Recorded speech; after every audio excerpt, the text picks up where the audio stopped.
नमस्कार, आप देख रहे हैं आर्या न्यूज और मैं हूं आपके साथ पवन पांडे। स्वागत है आपका अपना उत्तर प्रदेश में। तो अहम खबर के साथ बुलेटिन का आगाज करते हैं। प्रधानमंत्री नरेंद्र मोदी 28 दिसंबर को कानपुर आ रहे हैं और इस दौरान वो करीब 3 घंटे तक शहर में रहेंगे। पीएम मोदी के आने की तैयारी पुलिस और प्रशासन ने शुरू कर दी है। बताए गए कार्यक्रम के मुताबिक 28 दिसंबर को प्रधानमंत्री नरेंद्र मोदी सबसे पहले आईआईटी के दीक्षांत समारोह और फिर निराला नगर रेलवे मैदान में लोकार्पण और शिलान्यास कार्यक्रम में भाग लेंगे। वहां से वो जनसभा को संबोधित करेंगे और वो मेट्रो का सफर करके उसका उद्घाटन भी कर सकते हैं। तो पीएम मोदी के आने को लेकर सभी तैयारियों को युद्ध स्तर पर शुरू कर दिया गया है। पुलिस कमिश्नर, डीएम समेत सभी अधिकारी निराला नगर रेलवे मैदान पहुंचकर तैयारियों को परख रहे हैं। निराला नगर रेलवे मैदान में होने वाली जनसभा को लेकर हर विभाग को जिम्मेदारी सौंपी गई है, तो सभी को युद्ध स्तर पर तैयारियां पूरी करने के निर्देश दिए गए हैं। हजारों लोगों को बैठाने की व्यवस्था के बारे में जानकारी ली जा रही है। इसके साथ ही सभी बिंदुओं पर सभी विभागों के अफसरों के बीच मंथन भी किया गया है। दरअसल प्रधानमंत्री का संभावित कार्यक्रम चकेरी एयरपोर्ट स्टेशन के हेलीपैड पर उतरकर वहां से हेलीकॉप्टर के जरिए आईआईटी के हेलीपैड पर उतरने से शुरू होगा। वहां पर कार से आईआईटी के ऑडिटोरियम में प्रधानमंत्री मोदी जाएंगे।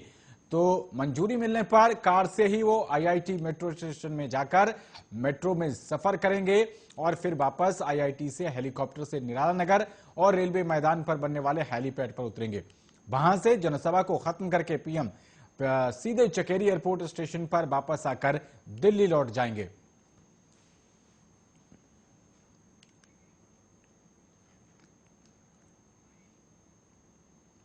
तो वहीं उत्तर प्रदेश के मुख्यमंत्री योगी आदित्यनाथ ने मथुरा में कांग्रेस, सपा और बसपा के नेताओं पर कोरोना से जंग के समय सामने नहीं आने का आरोप लगाया।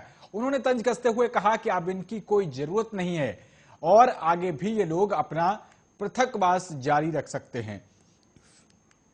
तो योगी ने माट में जाबरा रोड पर आयोजित जनसभा में ये बातें कही।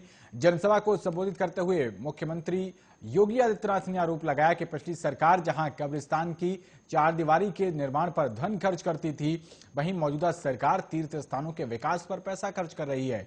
और इस दौरान योगी ने 201.16 करोड़ की लागत से 196 परियोजनाओं का लोकार्पण और शिलान्यास भी किया। मुख्यमंत्री योगी आदित्यनाथ ने कहा कि कोरोना के दौरान कांग्रेस, बसपा और समाजवादी पार्टी के लोग गृह पृथकवास यानी कि होम क्वारंटीन में थे और जनता से अलग थे, जबकि स्वास्थ्य विभाग समेत कई अन्य विभाग और सारा तंत्र लोगों की जान बचाने में जुटा था। जब जनता की जान खतरे में थी उस समय ये सभी गायब थे, इसलिए उन्हें ये बोला जाना चाहिए कि तुम्हारे लिए सत्ता दूर की कौड़ी है, तुम्हें कई साल आइसोलेशन से बाहर आने की जरूरत नहीं है। उन्हें ये संदेश भी दें। ये बड़ी बातें यूपी के सीएम योगी आदित्यनाथ ने विपक्ष पर हमला करते हुए कही हैं।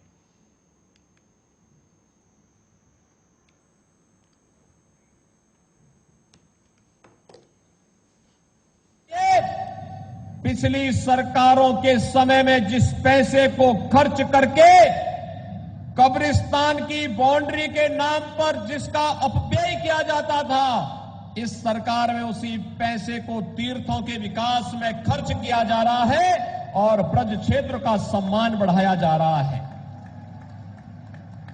याद करिए, पिछली सरकार में 2017 के पहले सबसे पहला दंगा कहीं हुआ था प्रदेश में, कोसी कला में ही हुआ था। और कोसी कला में दंगा किस बात को लेकर के हुआ था? एक नौजवान जाता है, एक मस्जिद के बाहर टोटी लगी है पानी की, पानी पीता है, इसी में उसकी पिटाई शुरू हो जाती है। तुमने पानी क्यों पी लिया? और उसके बाद व्यापारियों के प्रतिष्ठानों को जलाया जाता है। वहां पर जो तांडव उसके बाद हुआ, झूठे मुकदमे दर्ज कर दिए जाते हैं, अनेक प्रकार से प्रताड़ित किया गया था। इसी मथुरा जनपद के अंदर हुआ था। और सत्ता के संरक्षण में किस प्रकार के माफियाओं को संरक्षण दिया जाता था। जवाहर बाग की घटना तो जीवंत उदाहरण है, जिसमें एक एडिशनल एसपी द्विवेदी की निर्मम हत्या कर दी गई थी। भाइयों बहनों, इसी मथुरा में होता था। ऐसे लगता था जैसे उस समय कोई कंस ही साक्षात सत्ता में विराजमान होकर के भावनाओं को रौंदने का कार्य कर रहा हो। लेकिन आपने जब अंगड़ाई ली 2017 के बाद, दंगा नहीं, कोई बलवा नहीं, आज ब्रज तीर्थ विकास परिषद के नाम पर ब्रज क्षेत्र के तीर्थों का विकास हो रहा है।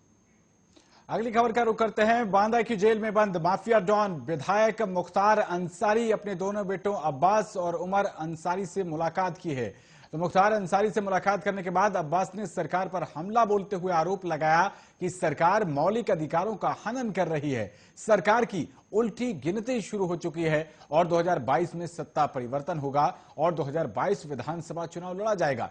आपको बता दें कि मुख्तार अंसारी बांदा मंडल कारागार में बंद है, जहां उससे मिलने उसके दोनों बेटे पहुंचे थे और पिता से मुलाकात करने के बाद मुख्तार अंसारी के बड़े बेटे अब्बास अंसारी ने मीडिया से बातचीत करते हुए आरोप लगाया। उन्होंने कहा कि मौजूदा सरकार दमनकारी नीति अपना रही है और अंसारी परिवार के साथ ज्यादती की जा रही है, लेकिन ये चीज अब ज्यादा नहीं चलेगी। उन्होंने आरोप लगाते हुए कहा कि दमनकारी नीति वाली सरकार का 2022 में खेल खत्म होगा, क्योंकि मौलिक अधिकारों का हनन किया जा रहा है और एक जनप्रतिनिधि के साथ बर्बरता की जा रही है। इसके लिए हम न्यायालय में सभी चीजें लिखित में देने वाले हैं। आने वाले वक्त में सभी को जवाब दिया जाएगा और सत्ता परिवर्तन भी तय है। वहीं 2022 में चुनाव लड़ने के सवाल पर अब्बास ने कहा कि चुनाव जरूर लड़ा जाएगा और इसको लेकर हम मिलकर इस सरकार को हटा देंगे।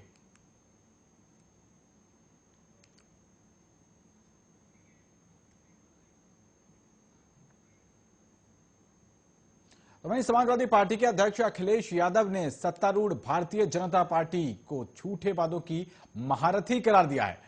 उन्होंने कल गुरुवार को कहा कि उत्तर प्रदेश के आगामी विधानसभा चुनाव में निश्चित हार से डरी बीजेपी बौखला गई है। यादव ने एक बयान में कहा कि बीजेपी सरकार विज्ञापन में नंबर 1 और शासन में 0 है। उसे झूठे वादों में महारत हासिल है, मगर अब जनता सच्चाई से भली भांति परिचित हो गई है। अखिलेश यादव ने कहा कि जनता को बीजेपी और समाजवादी सरकारों के बीच का फर्क भी मालूम है। यादव ने कहा कि 2022 में प्रदेश में होने वाले विधानसभा चुनाव में जनता के आक्रोश और अपनी हार से डरी बीजेपी में बौखलाहट की स्थिति है। उत्तर प्रदेश के पूर्व मुख्यमंत्री ने बीजेपी पर कानून व्यवस्था को लेकर झूठ बोलने का आरोप लगाते हुए कहा कि इसे कतई स्वीकार नहीं किया जाएगा। सच्चाई यह है कि बीजेपी के राज्य में कहीं कोई सुरक्षित नहीं है और इसके साथ ही उन्होंने कहा कि प्रशासन पूरी तरीके से पंगु है, महिलाएं असुरक्षित हैं, राजधानी लखनऊ में भी अपराधी बेफिक्र हैं। समाजवादी पार्टी के मुखिया अखिलेश यादव ने आरोप लगाया कि प्रदेश में बीजेपी के अब तक के कार्यकाल में लोगों की जिंदगी और युवाओं के भविष्य के साथ सिर्फ खिलवाड़ हुआ है। महंगाई ने लोगों की कमर तोड़ रखी है। खर्च बढ़ने और कमाई घटने से एक बड़ी आबादी के सपने टूट गए हैं। आक्रोशित जनता साल 2022 के चुनाव में बीजेपी को करारा जवाब देगी।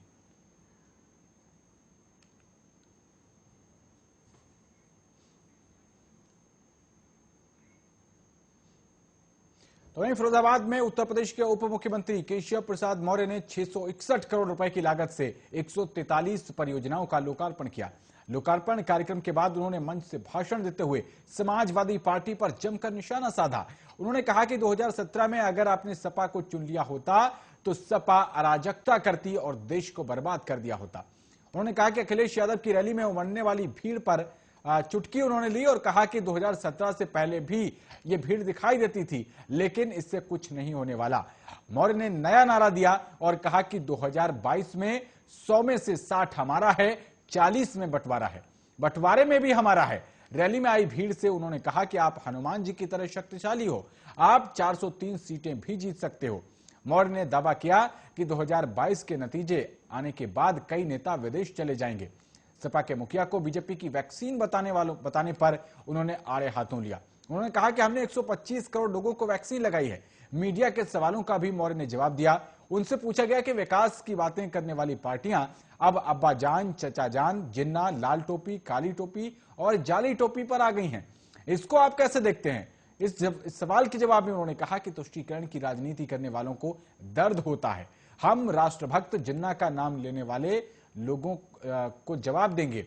और अगर इससे उनको परहेज होता है तो देश के दुश्मनों का नाम लेना बंद करें, तुष्टीकरण बंद करें, गुंडों को संरक्षण देना बंद करें। उन्होंने दावा किया कि 2022 में फिरोजाबाद की सभी सीटों पर कमल खिलेगा और उत्तर प्रदेश में 300 से भी ज्यादा सीटें जीतकर फिर से सरकार बनाएंगे। उन्होंने कहा कि गुंडागर्दी की वापसी ना हुई है और ना होने पाएगी। कमल खिला है, कमल खिलेगा।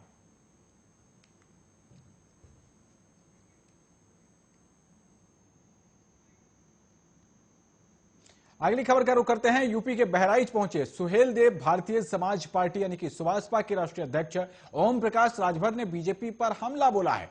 यहां महापंचायत में मुख्य अतिथि के तौर पर पहुंचे ओम प्रकाश राजभर ने उत्तर प्रदेश की योगी सरकार पर निशाना साधा और कहा कि प्रदेश की जनता योगी जी के सांड से परेशान है। वहीं राजभर ने चुनौती देते हुए कहा कि चुनाव आयोग की भी औकात नहीं है कि पीएम मोदी और सीएम योगी के कहने पर हमारे सिंबल को रोक दे। दरअसल जनपद बहराइच के बलहा विधानसभा क्षेत्र में समाजवादी पार्टी और सुहेल देव भारतीय समाज पार्टी के द्वारा एक महापंचायत का आयोजन किया गया। इस महापंचायत में सुभाषपा राष्ट्रीय अध्यक्ष ओम प्रकाश राजभर ने मुख्य अतिथि के तौर पर शिरकत की और इस कार्यक्रम में ओपी राजभर ने बीजेपी सरकार पर जमकर निशाना साधा। उन्होंने कहा कि योगी जी के सांड से लोग परेशान हैं। ये सांड गरीब किसान की फसल चर रहे हैं, जिससे किसानों ने अब बदलाव का मन बना लिया है। ओम प्रकाश राजभर ने सुभाषपा के सिंबल को चुनाव आयोग द्वारा वापस लेने के सवाल पर चुनाव आयोग को खुली चुनौती दी। उन्होंने कहा कि यह भारतीय जनता पार्टी की ओम प्रकाश राजभर को बदनाम करने की साजिश है। उन्होंने कहा कि किसी की मां ने इतना दूध नहीं पिलाया कि हमारे सिंबल को रोक दे। ओम प्रकाश राजभर ने चुनाव आयोग को चैलेंज करते हुए कहा कि मैं चैलेंज देता हूं, पीएम मोदी और योगी के कहने पर भी चुनाव आयोग की भी औकात नहीं है कि हमारे सिंबल को रोक दे। उन्होंने कहा कि हम सिस्टम में रहते हैं, हमारा सिंबल छड़ी है और हम उसी पर चुनाव लड़ेंगे, हमें कोई नहीं रोक सकता।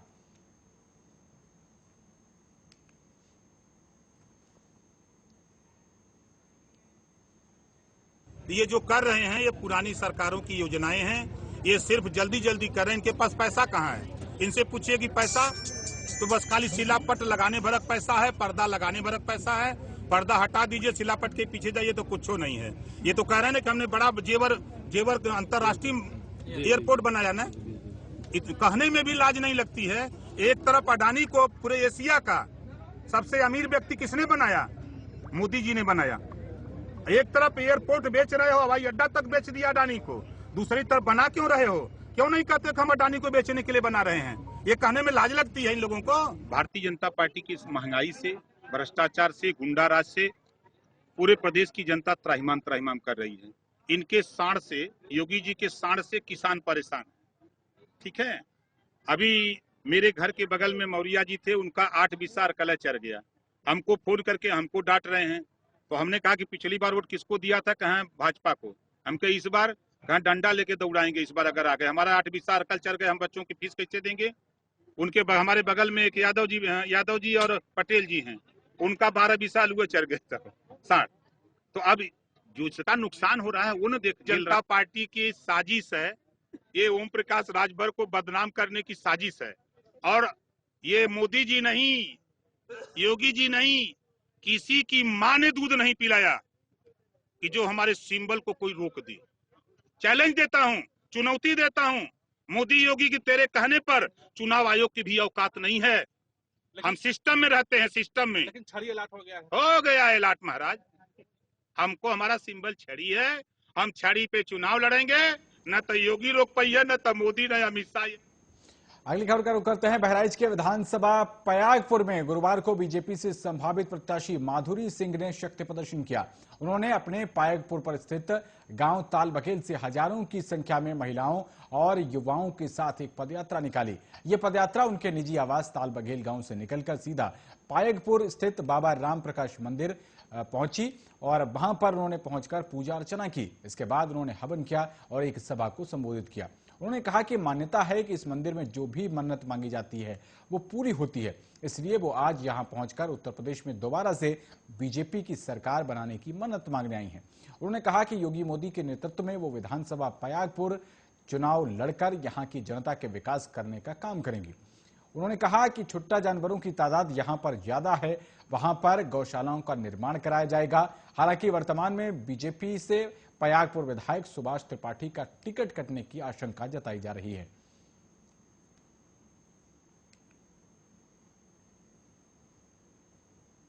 यहाँ प्रयागपुर विधानसभा क्षेत्र में एक बहुत ही प्रतिष्ठित धार्मिक स्थान है राम प्रकाश बाबा।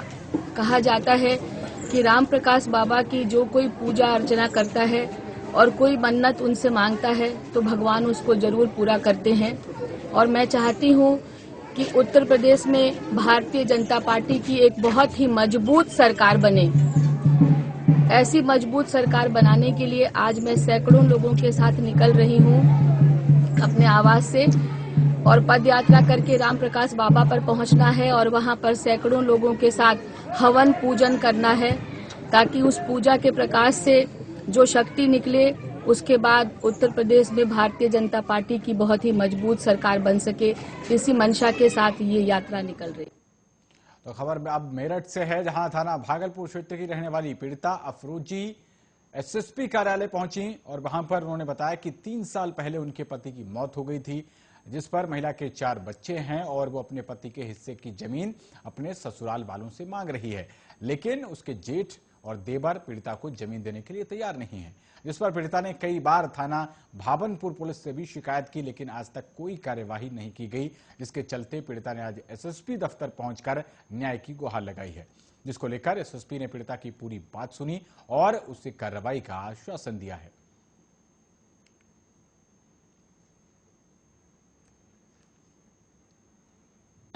जमीन का सिलसिले में आए हुए हम। क्या घटना घटी है? ये घटना घटी, हमारे जेठ देवर ने हमारे जमीन पर कब्जा कर लिया और पुलिस कुछ कार्रवाई नहीं कर रही हमारी। जो हम थाने में जाते तो भगा देते हैं हमें। पति कहाँ है आपके? पति गुजर गया, 8 साल हो गए जी उन्हें। कितने बच्चे हैं? 4। तो क्या कहते हैं देवर के? वो कहते हम नहीं देंगे तुम्हें। अच्छा, फिर इसकी शिकायत की आपने? जी करी है। कहाँ पर की है? थाने में की थी? थाने में भी गई थी, इतने हम भगा देती हैं थाने पे से, तो भगा देते हैं पुलिस वाले हमें। कोई कार्रवाई नहीं? नहीं। तो वहीं मेरठ में एसओजी टीम और लिसाड़ी गेट थाना पुलिस को बड़ी सफलता हाथ लगी है। दरअसल एसपी सिटी विनीत भटनागर ने प्रेस वार्ता कर खुलासा किया है। उन्होंने मोबाइल लूट की वारदातों को अंजाम देने वाले गिरोह का पर्दाफाश कर दिया है। ये आरोपी महंगे मोबाइल फोन रखने वाले लोगों को अपना निशाना बनाया करते थे। वहीं पुलिस ने 5 आरोपियों को गिरफ्तार कर लिया है और उनके पास से 20 लग्जरी मोबाइल फोन भी बरामद कर लिए हैं। मोबाइल बरामद हुए हैं, 5 मुलजिम गिरफ्तार किए गए हैं और एक बड़े नेटवर्क का पता चला है कि जिस नेटवर्क को ये जो है अपने मोबाइल सप्लाई करते थे, जैसा कि आपने देखा होगा अभी, ये सभी हाई एंड और लग्जरी मोबाइल्स हैं, जगह जगह से छीने गए। इसमें कुछ मोबाइल हम लोगों ने कनेक्ट किए, लेकिन चूंकि 24 घंटे में अभियुक्तों को पेश करना है, तमाम उसमें लिखा पढ़ी करनी है, तो अभी विवेचना के क्रम में जैसे जैसे और चीजें सामने आएंगी उस क्रम में हम जो आगे कार्रवाई करेंगे। लेकिन आप देख सकते हैं काफी जो है एप्पल कंपनी के महंगे मोबाइल्स हैं, ओप्पो के, HTC के, यानी हाई एंड मोबाइल्स को ही ये लोग केवल लूटते थे, चुराते थे। और उसके बाद में गिरोह का सरगना जो पहले भी गैंगस्टर में और तमाम इस तरह के अभियोगों में निरुद्ध हुआ है, उसको मोबाइल माफिया कहते हैं, उसके साथ इनका संपर्क था। ये सारे लिंकेजेस हम विवेचना में पता करेंगे और इनके गैंग में और कौन लोग शामिल हैं उन सभी का अनावरण करके इसमें विवेचना का पूर्ण रूप से निर्धारण करेंगे।